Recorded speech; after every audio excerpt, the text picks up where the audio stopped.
આપણે એક મા ભેગા રમ્યા, માના દર્શન કર્યા, મા ભેગા હાલ્યા અને ગરબા ગાયા. એ ગરબો ગવરાય હતી, મોજ આવી જાય. સોનલમાં ગવરાવે તો મજા જ આવે. એ વસમાં ગાતા હોય ને અમે પછી ભેગી ગવા લાગ્યું.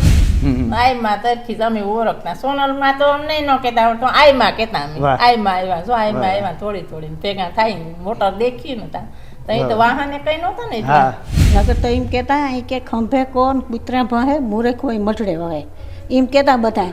પણ એ કે હું એક દી મારા મઢડાને ગોકુડિયું બનાવી, ત્યાં બનાવ્યું ગોકુડિયું. જો અટાણે પસ્તાવો થાય કે માતાજી પાસે આપણે જાજુ રહી ન ગયું. આપણે કઈ અણસમજાયમાં કઈ ખબર ન પડતી કે આ માતાજી છે, આના આપણે સાહમાં જોઈએ એમ ખબર ન પડતી. બસ રમીને વયું જાય.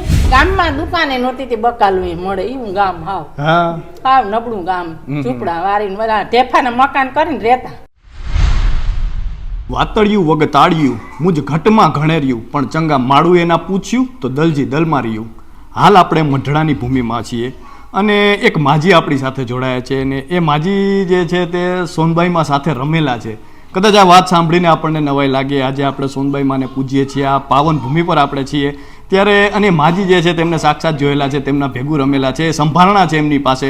અને આ એક જાતનું સોનું કહેવાય, સંભાળણાનું સોનું છે. તો આવો એ માજી સાથે થોડી વાત કરીએ, સોનલમાં વિશે થોડું જાણીએ એમની પાસેથી, કારણ કે તેમને બધું રૂબરૂ જોયું છે. તો આવો એમની સાથે જ સીધી વાત કરીએ, વાત ગુજરાતી પર. માજી, શું નામ છે તમારું? મારું નામ લીરીબેન. માજી, તમે આ મઢડાની ભૂમિમાં રહો છો અને અહીં સોનબાઈ માં જે છે તે આ સોનબાઈ માં આ ભૂમિ જે છે તે વિદેશ સુધી આજે આ ભૂમિનું નામ જે છે લેવાય છે. તો તમે તો એમની જોયેલા હશે, તો એમના વિશે થોડું જાણવું છે કે શું શું જોયેલું છે તમે? અમે જોયેલ બસ જો નાનું એવું મંદિર હતું અને થોડાક માણસ હોય અને પછી એ રહેતા વધારે પડતા કોરેણી રહેતા. પછી એ બધીને ફરતા બેહાડે. પછી એ ચોકલેટ દે કે પાવલી દે. અમને મજા આવે, અમે ખુશ થઈ જાય. ઠીકા ઠીક મજા આવી જાય. અમે પેલી વખત જ ગરબો ગાવા એની પાસે આવી બેસી. એ ખૂબ હહાવે ને બેહાડે ને મજા કરાવે. ઠીકા ઠીક. અને બાકી તો પછી અમારે તો કામમાં હોય ટાઈમ તો પછી દેઈ ન હોય ગઈ ને કઈક. પછી નોરતા પૂરતું અમે બધા ભેગા રહી. તો તો આ કઈ સુવિધા નહોતી એટલે 2-5 મોટરું આવતું. આપણે નોરતા આવે ને તઈ તો અમને તો એમાં મજા આવી જતી કે આ વાહન લઈને આવે ને માતાજી છે ને. તો અમે તો થોડી થોડીને બધા જાય એની પાસે મળવા હાટું થઈ. પછી નાડા એવું સાયો કરવા હાટું થઈ, બુંગણું ગોદડા બધું બિસડા આખા ગામમાં કઈ જાય બધા દેવા જતા. ટીકેડી સાયા થાતા ને માણા બેહી શકતા. અટાણ તો બધી બહુ સુવિધા દુનિયાની થઈ ગઈ. તઈ તો કઈ સુવિધા જ નહોતી. ગામમાં દુકાને નહોતી તે બકાલું મળે એવું ગામ હાવ નબળું ગામ. ઝૂંપડા વારીને બધા ઢેફાના મકાન કરીને રહેતા. બહુ જ નબળાઈ હતી ગામમાં. અટાણ સોનલમાન પરતે બી બહુ સારું, દુનિયાનું સારું છે. અટાણે બધી વિદેશથી લોકો આવે છે. હા, પછી તોરાણા ત્યાં જુનાગઢ. તો એ પછી ગામના એ બધી અહીંથી માંગલપુર સુધીના હામિયા કર્યા હતા. બળદ ગાડા હણગારીને હાથ ગાડા બળદ ગાડા હણગાર્યા હતા. અને પછી હામિયા કર્યા એના. અને પછી બધાને ઘેર ઘેર જઈ અને સણપગલા કર્યા. અને એમ કીધું કે હવે મારે મારા મઢડા હાટું થઈ ને કે પાછો અવતાર લેવો જોઈએ કે મઢડામાં. એટલો મને કે સાહે તો હું કે પાછો અવતાર લઈ શકું કે મઢડામાં લઈશી કે ગોકુલિયું બનાવી દેશી કે એક દી. બાકી બસ એટલી અમને ખબર છે. પછી એવું પણ કહેવાય છે કે માતાજીને દીકરીઓ બહુ ગમતા. તમે કહેતા કે અમને બધાને રમવા બોલાવતા, તો એમને કેવો પ્રેમ હતો દીકરી પ્રત્યે? ઠીકા ઠીક પ્રેમ હો. છોકરી પણ જીવ પણ ગામમાંથી અમે તો અણસમજુ થોડું થોડું સમજ્યો. અમને અટાણે પસ્તાવો થાય કે માતાજી પાસે આપણે જાજુ રહી ન ગયું. આપણે કઈ અણસમજાયમાં કઈ ખબર ન પડતી કે આ માતાજી છે, આના આપણે સાહમાં જોઈએ એમ ખબર ન પડતી. બસ રમીને વયું જાય. આવી એટલે રમી લઈને રમીને વયું જાય. બાકી આ એટલી બધી શક્તિશાળી માતાજી છે એ ખબર નહોતી અમને.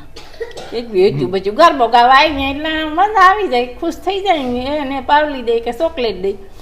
ગામમાંથી તઈ માણા દાણા દેતા. ગરબો ગાવા અમે જાત્યું પણ દાણા દેતા. કોઈ ચોકલેટ ન દેતું કે કોઈ પાવલી ન દેતું, પણ સોનલમાં દેતા. ખુશ કરવા હાટું સોનલમાં પાવલી દે તો અમે તો ખુશ થઈ જતી, મજા આવી જતી. કાંઈ ચોકલેટ દે બધીને. ગરબો ગવડાવે આવે એવા કાલાવાલા અમને છોકરીઓને હું આવડે પછી ગાય વળી ઘડીક વાર બેહી રમીને પછી વયું જાય. અત્યારે માજી દેશ વિદેશમાંથી લાખો લોકો માના દર્શન કરવા આવે છે અને તમે તો જે રીતે વાત કરી કે તમે એમની સાથે રમેલા છો, એનો આનંદ કેટલો થાય? એનો આનંદ કેટલો? અમને સંતોષ છે કે આપણે મા ભેગા રમ્યા, માના દર્શન કર્યા, મા ભેગા હાલ્યા અને ગરબા ગાયા. ઈ ગરબો ગવરાય હતી, મોજ આવી જાય. સોનલમાં ગવરાવે તો મજા જ આવે. ઈ વર્ષમાં ગાતા હોય ને અમે પછી ભેગી ગવા લાગતી.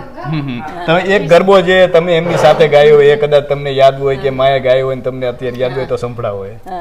એમ ગરબો ને રૂડે ગરબે રમેશે દેવી અંબિકા રે, રૂડે ગરબે રમેશે દેવી અંબિકા રે, કૈલાસથી શંકર ને પાર્વતી આવ્યા રે, રૂડે ગરબે રમેશે દેવી અંબિકા. ઈ કડી યાદ એક મને એક જ કડી યાદ છે. ઈ સોનલ માં તો હતા યાદ, પછી તો ઈ તો કડી નો કેતા હોય ને નો યાદ હોય. પછી માતાજીનો સ્વભાવ કેવો હતો? કારણ કે તમે જોયું હશે, તમે તો એમની સાથે રમ્યા છો ગરબા. માતાજીનો સ્વભાવ તો એવો, પણ એના રૂપે એમાં કે અહીંથી આપણે જાતા જ મન નો થઈ ના પાસેથી. વાહ વાહ. એમાં રૂપ એના, ઈ ખુરશી નાખીને બેઠા હોય ને તે આપણે એમ થાય કે એના પાસેથી જાવું નહીં થવે, બેઠા રહી આઈને એના ભેગા જ રહી. એવા માતાજી તો સાત અવતાર હતા. પણ અમારે થોડોક લાભ મળ્યો. અમે નાના હતા તે મોટા ક્યાં તો વૈયા ગયા. પછી આખો દિવસ ત્યારે શું કરતા સોનભાઈ? માનો આખો દિવસ કેવો રહેતો? તમે પણ ક્યારેક જાતા હશો ત્યાં, તમે બધા જાતા હશો, કેવો રહેતો? આખો દિવસ હોય મંદિરમાં દર્શન કરીએ, એના ઓરડામાં હોય. પછી આપણે જઈએ એટલે આશીર્વાદ આપે, આપણે દર્શન કરી પૈકી લાગી ગયા એટલે આશીર્વાદ દેતા અને બેઠા હોય કાંઈ એમાં ઘુમરાય મારતા હોય. કારણ કે મંદિરમાં આટો ફેરો કરતા હોય તો આપણે જઈએ એટલે આપણી પાસે બેહીએ, બેહો છોકરી બેહો કે આવો બેહવા આવ્યું, રમવા આવ્યું. અને બીજું કઈ સગવડતા સાય આવની કે કઈ અટાણે છે એવી થોડીક હતી કઈ. બાકી તો ઓહરી ઉતારીએ એટલે તડકો આવી જાય. કઈ એટલા બધા ઝાડવા નહોતા. અત્યારે તો 100 વર્ષ પૂરા થયા છે, શતાબ્દી છે અને લાખો લોકો આવે છે આ ભૂમિ ઉપર, વિદેશથી આવે છે લોકો, અને 100 વર્ષ પૂરા થઈ ગયા છે અને તમે તો રૂબરૂ એમને જોયેલા છે. તો આજે તમને કેવું લાગે છે કે આજે આ 100 વર્ષ એમના પૂરા થયા છે, તો એ દિવસ વિશે તમને શું લાગે છે કે એમની શતાબ્દી અત્યારે છે એમનો? અટાણે હોય તો આપણે એમ થાય ઘણું કે અટાણે હોત તો એ કેટલા ખુશ થાત, એને કેવી મજા આવી જાત. અને માણા આવે તો ઓલો તો બોલાવા જતા તો અહીંયા આવતા માણા, કે માણાને એટલી ખબર નહોતી કે આપણે આ જાવું જોઈએ માતાજી પાસે, એનું કામ કરવું જોઈએ, એ કઈ ખબર નહોતી.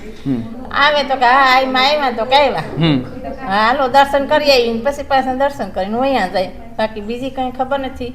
જમાડે, હવન કરે તો જમાડે તો વળી જમવા આવતા.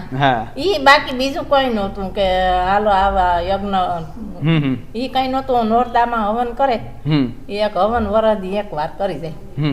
પછી બાકી ઈ બાતે બહાર વધારે પછી રહેતા. અહીં તો બીજું કઈ નમરે બહાર જતા. વધારે જુનાગઢ હોય કે રાજકોટ હોય કે કરેણી હોય, દૂર દૂર સુધી જતા, લોકોને સમજાવવા માટે જતા અને પ્રવાસ કરતા. એટલો બધો એ જમાના માટે આ ટાઈમ નો આપી શકતા હોય એટલે ઓછા હોય. આવે તો ખબર પડી જાય કે આઈમાં આવે આવ્યા.